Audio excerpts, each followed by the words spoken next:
In this class, we will look at combining the effect of rotation as well as translation into a single matrix. And we will also see how to the effect of the order of rotations and various angle representations, rotation representations, like Euler representation, roll pitch angle, etc. And so these are going to be useful later on in our forward as well as inverse kinematics issues. Now coming to translation, suppose pure translation, meaning suppose there is a frame, it is translated, its origin is translated to position 1, and we'll call that the distance d1, 0. It's a vector expressed with reference to frame 0, and it has no rotation. So any point in this frame can be simply given, can be mapped into this frame 0 by adding the components of the distance of the origin expressed in frame 0. That is what we do here. P0 is P1 plus D1 0, and P0 components in frame 0 will be whatever are the components in frame 1 plus the XYZ components of this D1 0. On the other hand, if this frame were to be rotated and then you have got a coordinate P1, you want to express that in frame 0, well, all you need to do is, like we have seen earlier in the earlier lesson, convert that into a parallel frame, a frame parallel to 0 frame by multiplying with a rotation matrix that relates frame 1 and frame 0, rather rotated frame and unrotated frame. And then you get then coordinates in the frame parallel to 0, like the previous case. So all you have is you have R10 P1 in the place of P1. That's all. So this is going to be the new relation if it is taking into consideration rotation also. So there is rotation and also translation. This is the equation. This is for rotation by movement by one frame. Well, we would like to incorporate both effects into a single matrix. We have a rotational matrix, this part R10 here, and this position D10 is incorporated as the fourth column. But then for compatibility sake, what we do is add one more dummy column, dummy row at the bottom, and also add one more row to each of these position vectors. We augment them as 4 by 1 vector, so that you have here a 4 by 4 matrix, which we call homogeneous transformation matrix. And we represent now P0 is equal to H10 into P1. Now H10 is a 4 by 4 matrix. That's unlike the previous one. It incorporates rotation as well as position displacement. Okay. Next to the same thing, we'll see in some different detail. Same thing, P0 is equal to distance plus R10 P1. Suppose this frame is further moved to another position by a distance D1 and then further rotated, represented by R21 matrix. Then we have P1 is equal to D1 plus R21 times P2, just like this. Now it's a relation between frames 1 and 2. Now to convert into frame 0, just substitute P1 in this equation. You will get D plus R10, rather R10 D1 plus R10 into R21 P2. If you move to another third frame, then you know this you'll have one more. The equation will have 3 rotation matrices multiplied, etc. Instead of all these linear terms, you can have a single matrix to represent each of these conversions, each of these changes, H10, H21. We have 4 by 4 homogeneous transformation matrices, so that you can look at multiplying each of those matrices, 4 by 4 matrices, to obtain the composition of displacement and rotation. This is what we'll be leading because we try to fix frames on each of the links and progressively right up to the end effector. So we need to relate each frame to the previous frame by a single matrix. That is the effort we are going through now. Homogeneous transformation matrix is one such. Now, coming back to if there is a homogeneous transformation matrix giving only translation and no rotation, then we have this kind of unit matrix in the place of rotation, and the displacement is given by this. And if you want to represent one more transformation between frames 1 to 2 with the displacement d1 or whatever, then the h20 that is relating frame 2 to 0 will be h10 into h21. Okay, then you can go on multiplying this 4 by 4 matrices to give total transformation, and the relation for a point in the last frame to the so-called 0th frame of the base frame. One more simple observation we need to make here is, suppose a homogeneous transformation matrix which has got only pure translation with only along one axis, that is homogeneous transformation matrix with basic translation. Suppose it is along z-axis and it is by d, then we represent HTM like this. Suppose you have rotation without any translation. Translation part will be 0 vector, and rotation will be given by, let us say it is about z-axis by an angle theta. It will be given by this rotation matrix. Now you want to have a composition of these two. You have movement along this and rotation also. Then you can multiply the rotation followed by displacement. The nature of this matrix is such, you can simply add the effect of this displacement in this column itself. So you can get rotation as well as translation effect into one single matrix, provided you are doing basic translation and rotation about one axis. This is true in the case if you do it along x-axis, rotate about x-axis and move along x-axis and so on.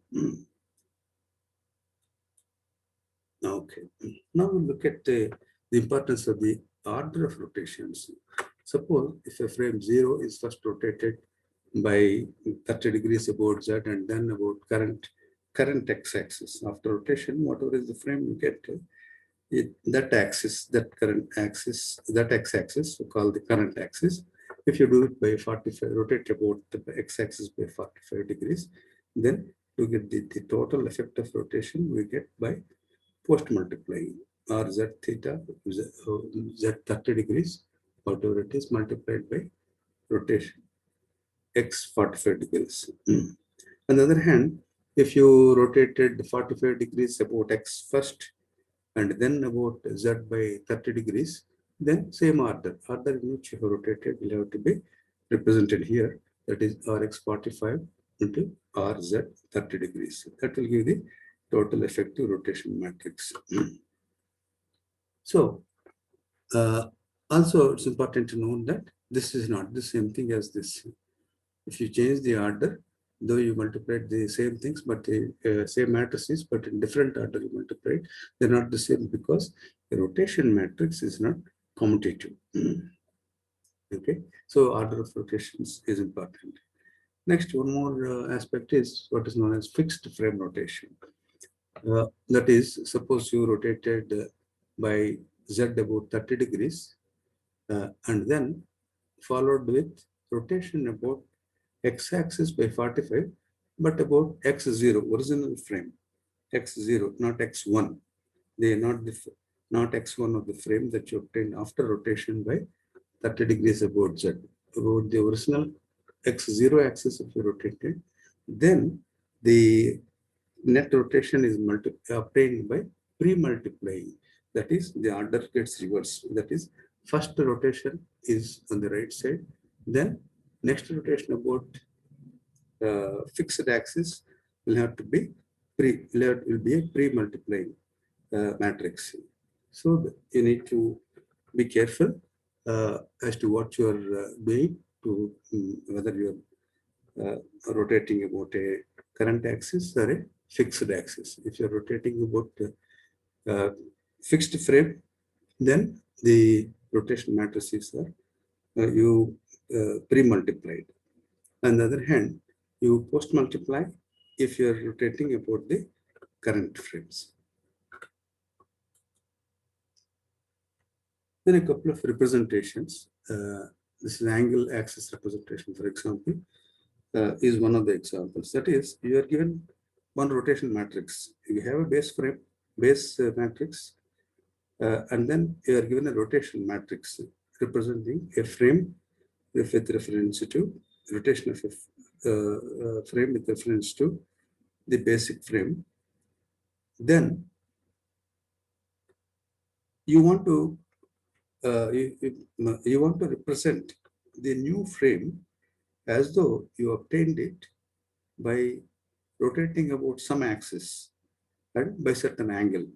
You should be able to get the new rotation matrix or new frame. How to go about that? How do I get that? Well, for that, what you do is you obtain the elements of the rotation matrix, the matrix 1, after rotation, whatever you got. Well, you said it can be shown that theta is equal to cos inverse of the diagonal elements minus 1 by 2. That will give you the rotation angle, and the vector about which this angle, it will have to be rotated by an angle theta, is given by this. That is 1 by 2 sine theta, r32 minus r23, and so on, even by this vector. Well, for example, suppose somebody told you, I got a rotation matrix like this. Tell me about what vector I should have rotated by what angle to obtain this from my unit matrix of frame 0. Well, you apply these two equations. Theta will be diagonal elements minus 1 by 2. Cos inverse will be 30 degrees. And the K will be 1 by 2 sine 30 times this vector r32 minus r23, and you do that, you'll get 0, 0, and 0, 0, 1, which is nothing but the z-axis. And rotation is 30 degrees. This is nothing but rz theta, rz 30 degrees. That is what you get, right? Of course, I have taken simple example to demonstrate these two expressions, but it's valid for any arbitrary rotation, arbitrary frame. Next is Euler rotation. Euler rotation is rotation about z by an angle phi, followed by the current frame rotation of theta by an angle theta, about y, and then the current z again. Current z about the current z by an angle psi. Well, if you write the three matrices corresponding to z, y, and z rotations to the respective angles, you will get this matrix in the parametric form. Well, suppose you got a frame matrix, rotation matrix, it's given some numbers. Your question is, if I did the Euler rotation, that is first by z about phi, then the current y by theta, etc. What are those angles? Well, what you do is this parametric form, you compare to those numbers and obtain theta psi phi. For example, theta is already there. The 3 element is cos theta is equal to some number. So you obtain sin theta as root of 1 minus cos square theta, sin theta cos theta. From that you will get tan theta, and tan inverse of that will give you theta. So from theta you find phi and then psi.